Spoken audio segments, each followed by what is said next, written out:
I present to you a picture of a end of season game for Sheffield Wednesday last campaign, and in this photo you could tell something different. There's there's something going on here. All players that are no longer in there in colour, so players on black and white, are no longer there at the football club. To highlight, these are players that was there 2 months ago. This was a picture 2 months ago, and all those players and all those staff members are no longer there or contracted right now to Sheffield Wednesday Football Club. I present to you the current transfermarkt.com list of players currently at Sheffield Wednesday. This is the list. It's one of the most devastating sights I think I've ever seen. They only officially have 3 midfielders in the entire club, 1 goalkeeper, which is 20 years of age, and they got rid of 2 of their most talented, valued young players for absolutely nothing to the market value. All done out of desperation so that they can actually pay their players and staff. Sheffield Wednesday, one of the most historical clubs in England, and I did a video over a year ago about Sheffield Wednesday, and I labelled their current owner as one of the worst owners in England and one of the worst run clubs in the country. Now, a year later, things have changed. Not for the better. For some of you that may be aware of the EFL, you may be already very well aware of what's going on here, but if you're someone that follows a Premier League team, you're not really keeping up to date with the EFL, this may be a massive shock to you. This is disastrous in so many ways I can't even explain. So how have we got to this point? Why do they have barely any players or any staff at their club? Well, this all comes down to one man, Delphine Chansiri. This man is an absolute maniac, and how he's still been allowed to be the owner of any EFL club is incredible to me. So comment down below your thoughts about Sheffield Wednesday. If you are a Sheffield Wednesday fan, then please do comment down below. I really want your input in this, because Newcastle, having an awful transfer window, but this is just another level of stupidity. So like, comment, subscribe, and if you do want any Sheffield Wednesday prints for any Owls fans, then link down below, mazardesigns.co.uk, use code Vizeh for 15% off all items. So let's put in very simple terms where we are at right now. Sheffield Wednesday, as we speak, has no idea who their head coach will be for the start of the new season.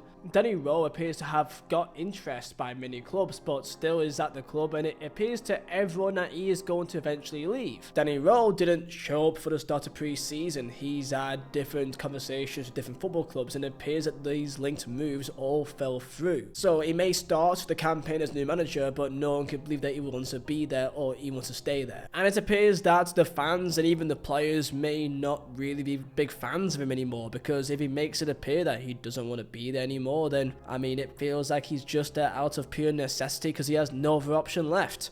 He's like their plan B. But look, can you blame him? As of right now, he doesn't really have a team because they aren't being paid.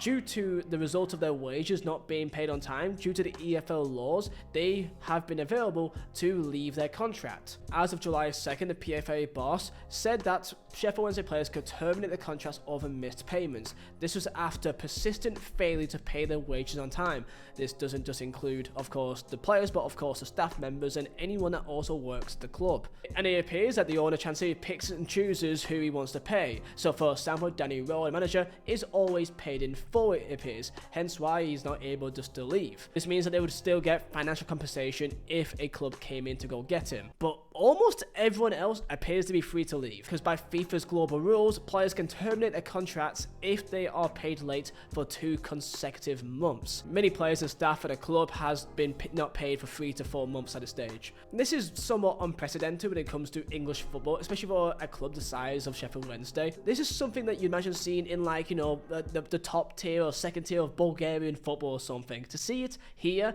is disastrous. So the manager probably won't be there and probably doesn't want to be there really. The players are leaving, they barely have any team left. The staff aren't being paid either, so everyone's downbeat. And they currently have no pre-season fixtures ready at all. Where most clubs have had their pre-season games, at least 2 or 3 of them, this weekend will be their first one against Mansfield in a behind closed doors match. Keep in mind as well, they've also been late on pre-season because of the player issue, and also because I believe their training ground weren't ready for the start of it, so there had to be delays on that too. Also, they are charging £72 as of right now for their current brand new home shirt. It's like every second second, I keep saying to you more dumb things about this club and how it's somehow getting worse. And the problem is, it is. Apparently reports suggesting that North Centre Hillsborough may not even be open due to safety concerns, meaning that they have to start the campaign with a reduced capacity, and that season ticket holders in that stand could be displaced elsewhere in the stadium. This because of quote-unquote extensive corrosion on the roof.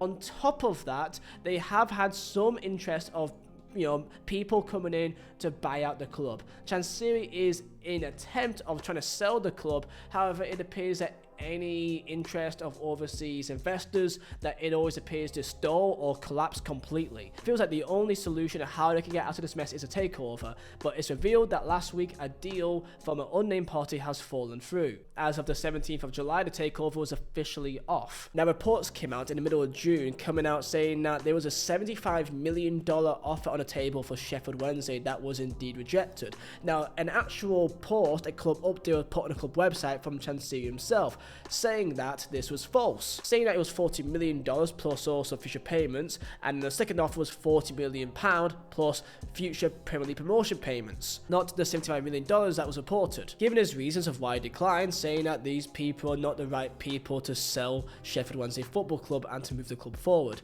giving reasons of them being late for Zoom calls and for them not paying money on time. Now, about a week or so ago, the players and staff were finally paid their wages. The problem is most players and staff have already left. A part of why it was stalled is because of two particular sales that has even caused more issues for Sheffield Wednesday. What I can see from the line, JD Gassama went for about £2.2 million to Rangers, and Anthony Masaba went for about £800,000.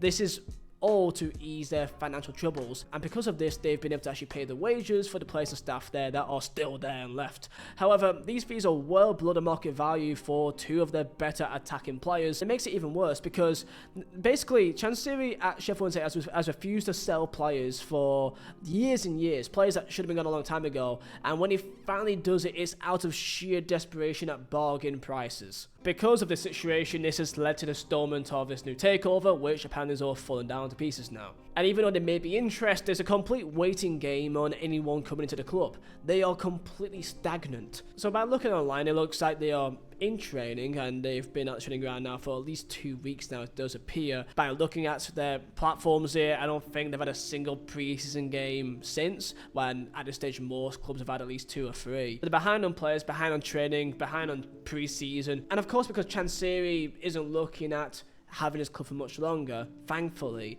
it also means that he's probably not putting anything into the club either.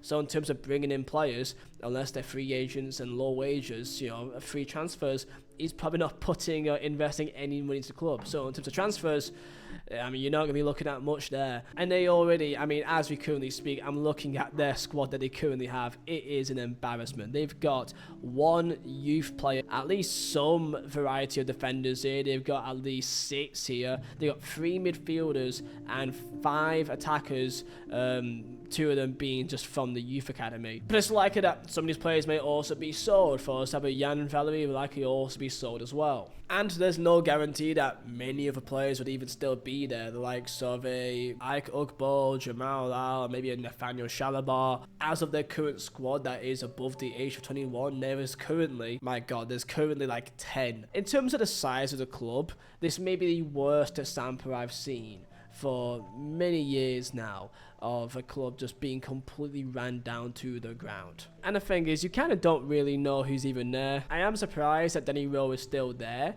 I was expecting him to be probably gone by now. So I guess we're going to see what happens with that. So as of right now, no public pre-season friendlies, no clarity on manager situation, no new signings because there won't be any, no official word on if the North stand's even open, there's no leadership from the top of this club even at all, they barely have any new players, most of them have already left, they are charging £72 for a home shirt still at this stage, they're selling some of their only worthwhile value players at the most discounted rate imaginable. Gassama, who for example went to Rangers for £2.2 million, which they believe they should get maybe a few more million for him, of course scored in a Champions League qualifier the other night against Panathinaikos, so I'm sure that feels good for them. And the worst part is that Chancery could have solved this. He did get an offer of £40 million plus also additions for Premier League, so it could have been 50 or 60.